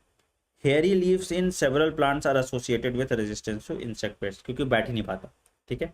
तो कैसे, resistance to jassids in cotton and cereal leaf beetle in wheat, ठीक है। तो in wheat solid stem leads to non preference by stem sawfly and smooth leaves and nectarless cotton varieties do not attract bollworm. देखो, insect को कुछ खाने के लिए चाहिए, तुम खाने का और रहने का जगह ही नहीं दोगे। अगर मान लो सॉलिड स्टेम है तो भाई रहेगा बेचारा का, तो वो इंसेक्ट रेजिस्टेंट हो जाएगा, ठीक है। तो यहाँ पे ये काम कर जाता है, तो ये चीज लिखो। पहला पहला क्या हुआ, resistance to jassids in cotton and cereal leaf beetle in wheat. तो वीट में क्या होता है, सॉलिड स्टेम होता है जिससे स्टेम सॉफ्लाई नहीं काम आता, और स्मूथ लीव्ड होता है एंड नेक्टरलेस होता है जिससे बॉलवर्म्स नहीं आते। तो कॉटन में बॉलवर्म्स नहीं आ रहा और वीट में स्टेम सॉफ्लाई नहीं आ रहा, क्योंकि उसका मॉर्फोलॉजी डिफरेंट है, ठीक है। अगर हाई एस्पार्टिक एसिड है और नाइट्रोजन कंटेंट कम है तो इसमें क्या हुआ, resistance to maize stem borer. अब मेरे लिए फायदा है कि प्रोटीन वैल्यू इसका ज़्यादा है मेज में, तो मेरे लिए तो फायदा है, बट ये स्टेम बोरर के लिए खराब है, ठीक है। तो यहाँ पे मेज वाला भी आ जाए, ठीक है, ये भी इंपॉर्टेंट, ये भी इंपॉर्टेंट है, ठीक है, ये भी इंपॉर्टेंट है, ठीक। तो ये इतना इंपॉर्टेंट है, आगे बढ़ो। तो यहाँ पे तुमको ये भी टेबल इंपॉर्टेंट है, brassica, Pusa Gurav, aphids, flat same Hindi में कहते हैं बीन को ना, फ्लैट बीन को सेम हिंदी में कहते हैं, इसलिए सेम नाम रखा है, ठीक है। ओखरा में सवानी हो गया, shoot and fruit bore, it is also important, इस टेबल पे भी सवाल आया हुआ है, ठीक है। आगे बढ़ो, प्लांट ब्रीडिंग इन इंप्रूव फूड क्वालिटी, इसको हम कहते हैं बायो फोर्टिफिकेशन। देखो होता क्या है, एक टर्म होता है जिसको हम कहते हैं हिडन हंगर। हिडन हंगर समझते हो, कि मतलब खा तो तुम चावल दाल खूब रहे हो, ठीक है, चावल खा रहे हो, दाल भी नहीं खा रहे हो, चावल भुजिया खा लिए, ठीक है। अब क्या हो, तुम्हारे बॉडी में कार्बोहाइड्रेट तो है, बहुत कुछ आ गया, तो आप पेट भी भरा है, लेकिन तुमको न्यूट्रिशनल वैल्यू नहीं मिल रहा, ठीक है। क्यों, क्योंकि तुम प्रोटीन अफोर्ड नहीं कर पा रहे, वाइटामिन अफोर्ड नहीं कर पा रहे, इसको हम हिडन हंगर कहते हैं, ठीक है। तो far greater number of 3 billion people suffer from micronutrient, protein and vitamin deficiency or hidden hunger because they cannot afford to buy enough fruit and vegetables and meat। तो इसमें क्या होता है कि यहाँ पे आयरन का कमी हो जाएगा, विटामिन ए, आयोडीन, जिंक का कमी हो जाएगा, जिससे डिजीज बढ़ जाता है। B12 भी तुमको एनिमल कंपोनेंट से मिलता है, तो यहाँ पे B12 का भी कमी हो जाता है। तो हम ऐसे प्लांट्स बनाएं जहाँ पे न्यूट्रिशनल वैल्यू हम बढ़ा दें, तो उसको हम कहते हैं बायो फोर्टिफिकेशन, ठीक है। तो breeding of crops at higher level of vitamin and minerals और high protein for healthier fats is the most practical way. कैसा? प्रोटीन कंटेंट बढ़ा रहे हैं, ऑयल कंटेंट बढ़ा रहे हैं, वाइटामिन कंटेंट बना रहे हैं और मिनरल कंटेंट बढ़ा रहे हैं। एग्जाम्पल आता है कौन कौन सा? प्रोटीना और शक्ति, याद है? ठीक है। तो इन 2000 maize hybrid that were twice the amount of amino acid, lysine and tryptophan compared to existing maize hybrids were developed। ठीक है, क्या नाम था? प्रोटीना एंड शक्ति, नाम बढ़िया ना,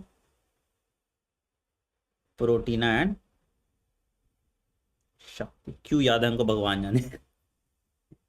ठीक है। वीट वैरायटी में एटलस 66 था, ये भी इंपॉर्टेंट है। वीट वैरायटी में एटलस 66 था। They have high protein content. तो वीट में मेरे पास कार्बोहाइड्रेट के साथ प्रोटीन आ गया, तो तुमको दाल रोटी खाने की जरूरत नहीं है, सिर्फ रोटी भी खा लोगे तो काम हो जाएगा। ठीक है। और आयरन फोर्टिफाइड राइस और विटामिन ए इनरिच राइस, याद है? गोल्डन राइस हम कहते थे, गोल्डन राइस हम कहते थे। Vitamin A enriched rice, golden rice हम कहते थे, vitamin A enriched rice. Sir Gaurav पूछा क्या होता है? अरे यार नाम है, जैसे तुम्हारा घर का नाम चिंटू है वैसे उसका नाम गौरव है। गौरव उसके बच्चा का नाम होगा तो उसे रख दिया। ठीक है, क्यों इतना लोड? ठीक है। इस पे भी सवाल आया हुआ है। Indian agricultural research institute New Delhi has several vitamin rich, तो कैसे, किसके लिए किया था? Vitamin A enrich carrot, spinach, pumpkin, vitamin C enrich bitter gourd, bathua, mustard, tomato, iron and calcium enrich spinach and bathua, and protein enrich beans. Important. Indian agriculture research institute कहाँ पे है? दिल्ली में है। इंपॉर्टेंट। ठीक है, ये भी इंपॉर्टेंट है, इस पर सवाल आया हुआ है। ठीक है, बस। अब आते हैं सिंगल सेल प्रोटीन। अब क्या है कि प्रोटीन का बहुत ज़्यादा डिफिशियंसी है। ठीक है, प्रोटीन का बहुत ज़्यादा डिफिशियंसी है। तो इसमें ये देखो कि conventional agricultural production of cereal, pulses and vegetable fruits may not be able to meet the demand of which rate हम लोग का पॉपुलेशन ग्रो कर। तो हम क्या करेंगे? पॉटी पे खाना बना लेंगे। ठीक है, तो क्या हो गया? The shift from grain to meat diet also creates more demand of cereal as it takes 3 to 10 kg of grain to produce 1 kg of meat by animal farm. अच्छा, बहुत सारे ड्रॉबैक्स हैं बीफ में, खास करके पता है कि कितना कार्बन फुटप्रिंट बढ़ जाता है। तुम जो एक बीफ खाते हो या एक कैटल खाते हो या कुछ भी ऐसा खाते हो, तुम्हारा कार्बन फुटप्रिंट बहुत ज़्यादा बढ़ जाता है। क्योंकि अब मान लो ना कि जैसे जैसे तुम फूड चेन में ऊपर जाते हो तुम्हारा न्यूट्रिशन सोर्स कम हो जाता है, तो यहाँ पे हो जाता है। ठीक है, तो अब तुम जो गाय है, तुम गाय खा रहे हो, ठीक है, तुम बोलोगे हम तो खा ही नहीं रहे प्लांट, तो हमको क्या मतलब? बट गाय तो प्लांट खा रहा है ना, तो गाय को सस्टेन करने के लिए उतना प्रोडक्टिविटी चाहिए तुमको, गाय को भी सस्टेन करने के लिए उतना प्रोडक्टिविटी चाहिए। तो ये चीज़ बहुत इंपॉर्टेंट है, ये चीज़ बहुत इंपॉर्टेंट है कि आपका कार्बन फुटप्रिंट बहुत ज़्यादा बढ़ जाता है। ठीक है, और this is one of the major source of global warming, पता है कि नहीं? कैटल रियरिंग तुम्हारा जो उसके लिए मीट के लिए या बीफ के लिए होता है, one of the major source. ठीक है, जो अमेजोन रेन फॉरेस्ट में सोयाबीन का कल्चर करते हैं उसमें बहुत बहुत बहुत मेजर सोर्स है वो, और बहुत ज़्यादा कार्बन फुटप्रिंट छोड़ता है। ठीक है, ठीक है, तो ये होता है, समझ में आई? ठीक है, तो more than 25% of human population is suffering from hunger and malnutrition, suffering from hunger and malnutrition. ठीक है, one of the alternate source of protein for animals and human nutrition is single cell protein, इसको हम कहते हैं SCP। ठीक है, single cell protein में हम क्या होता है, छोटे छोटे माइक्रोब्स को ग्रो करते हैं और उन माइक्रोब्स में न्यूट्रिशनल वैल्यू बहुत ज़्यादा होता है, बहुत ज़्यादा होता है। ठीक है, like microbes like spirulina can be grown easily on material like waste paper, water from potato processing plant जिसमें स्टार्च है। ठीक है, स्ट्रॉ पे ग्रो कर सकता है, मोलासेस पे ग्रो कर सकता है, सीवेज में ग्रो कर सकता है, to produce large quantity that can serve for food rich protein, mineral, fat and carbohydrate. तो ये तुम्हारे बहुत अच्छे के लिए है और it reduces environmental pollution also. ठीक है, क्या हुआ, ये ऐसे जगह ग्रो कर रहा है जहाँ पे कुछ नहीं उग सकता। ठीक है, इससे तुमको न्यूट्रिशनल वैल्यू तो बढ़ा ही बढ़ा, प्लस तुम्हारा इन्वायरमेंटल पॉल्यूशन भी कम हुआ। तो ये बहुत अच्छा सोर्स ऑफ एनर्जी भी है, ये बहुत अच्छा सोर्स ऑफ एनर्जी भी है, ये अच्छा बहुत सोर्स ऑफ एनर्जी भी है। ठीक है, समझ में आया? समझ में बहुत अच्छा। ठीक है, so it has been calculated that, बहुत इंपॉर्टेंट पॉइंट, कि 250 kg of cow produces 200 gram of protein per day. ठीक है, और 250 gram of microorganism like Methylophilus methylotrophus because of its high rate of biomass production can expect to produce 25 ton of protein. सोच लो, यहां 200 ग्राम produce कर रहा है और यहां पे 25 टन प्रोटीन प्रोड्यूस कर रहा है। तो सोचो सोचो सोचो सोचो सोचो। ठीक है, तो ये दिखा रहा है कि माइक्रोब्स कैन बी कंसिडर्ड। ठीक है, स्पेस फूड में हम स्पाइरुलिना ही देते हैं। ठीक है, स्पेस फूड जो जाते हैं तो वहां पे हम स्पेस फूड में स्पाइरुलिना ही देते हैं, लिख लो। स्पेस फूड में सिंगल सेल प्रोटीन नहीं देते हैं, हम स्पाइरुलिना ही देते हैं। ठीक है, स्पाइरुलिना ही देते हैं। सोचो, समझ में आया? समझ में बेटा? ठीक, चलो बहुत अच्छा। आगे बात करते हैं, अगला आते हैं, लास्ट टॉपिक है, इसको हम कहते हैं टिश्यू कल्चर। ठीक है, टिश्यू कल्चर बेसिकली क्या है कि हम माइक्रो प्रोपोगेशन से, मतलब एक सेल से प्रोडक्ट बना रहे हैं, उसको हम टिश्यू कल्चर कहते हैं। तो as the traditional breeding technique fail to keep pace with the demand and provide sufficiently fast and efficient system to improve crop improvement, another technology called tissue culture got develop. तो इसमें हम क्या करते हैं कि एक्स प्लांट लेते हैं, x plant को हम कल्चर मीडियम में ग्रो करते हैं। ठीक है, और उसको हम फिर फील्ड में डालते हैं। इस प्रोसेस को हम कहते हैं माइक्रो प्रोपोगेशन। माइक्रो प्रोपोगेशन, याद रखना, एक्सप्लांट टोटीपोटेंट सेल होता है। टोटीपोटेंट मतलब क्या हुआ? टोटीपोटेंट मतलब कि ये सेल किसी भी सेल में डिफरेंशिएट कर जाएगा। ठीक है, it has the ability to form a whole plant from a single cell. The ability of a cell, the ability of a cell to produce entire plant from a single cell। तो इस phenomena को हम totipotency कहते हैं और इस process को हम माइक्रो प्रोपोगेशन कहते हैं। इस प्रोसेस को हम माइक्रो प्रोपोगेशन कहते हैं। ठीक है, तो क्या है भाई? So the whole plants could be regenerated from explant, that is any part of the plant taken out and grown in a test tube under sterile condition in special nutrition medium. ठीक है, this capacity to regenerate a whole plant from any explant is called totipotency. ठीक है, by application of these methods it is possible to achieve propagation at large number of plants in very short duration. This method of producing thousands of plants through tissue culture is called micro propagation. ठीक है, all these plants will be genetically identical और इसको हम Soma clones कहते हैं। Soma clones मतलब genetically identical, Soma clones मतलब somatic clones है, सोमैटिक सेल्स हैं। ठीक है, तो दे आर जेनेटिकली आइडेंटिकल। ठीक है, इस प्रोसेस को हम टिश्यू कल्चर कहते हैं। ठीक, अच्छा, अब देखो, another important application of this method is recovery of healthy plant from disease plant. ये बहुत इंपॉर्टेंट होता है कि वायरस फ्री वैरायटी हमको मिल जाता है मेरिस्टेम कल्चर से। ठीक है, मेरिस्टेम कल्चर से हमको क्या है, मान लो एक प्लांट है, उसको वायरस है। ठीक है, तो उसके मेरिस्टेमेटिक सेल में वायरस नहीं होगा, तो हम उसका मेरिस्टेम का कल्चर लेंगे और उससे नया प्लांट ग्रो कर लेंगे, तो हमको वायरस फ्री प्लांट मिल जाएगा। ठीक है, तो हम मेरिस्टेम कल्चर से क्या प्रोड्यूस करते हैं? वायरस फ्री प्लांट्स प्रोड्यूस करते हैं। ठीक है, although the plant is infected with the virus, the meristem that is apical auxiliary is free of virus. यही बोल रहे थे ना कि अगर कोई प्लांट में तुम्हारा वायरस है तो मेरिस्टेमेटिक टिश्यू उसका फ्री ऑफ वायरस होता है, तो हम मेरिस्टेमेटिक टिश्यू को निकालेंगे और उससे पूरा प्लांट डेवलप करा लेंगे, तो इससे हमको वायरस फ्री प्लांट मिल जाएगा।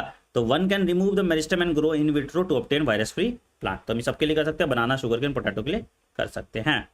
Scientist have even isolated single cell from plants and animals by digesting the cell wall to isolate naked protoplast. अब हम क्या किए, प्रोटोप्लास्ट क्या होता है, सेल है, सेल का क्या किया हमने, वॉल तोड़ दिए और सेल मेम्ब्रेन हटा दिए, ठीक है। तो हमने नेकेड प्रोटोप्लास्ट निकाल दिया। Naked protoplast is surrounded by plasma membrane, बहुत इंपॉर्टेंट पॉइंट है, ठीक है।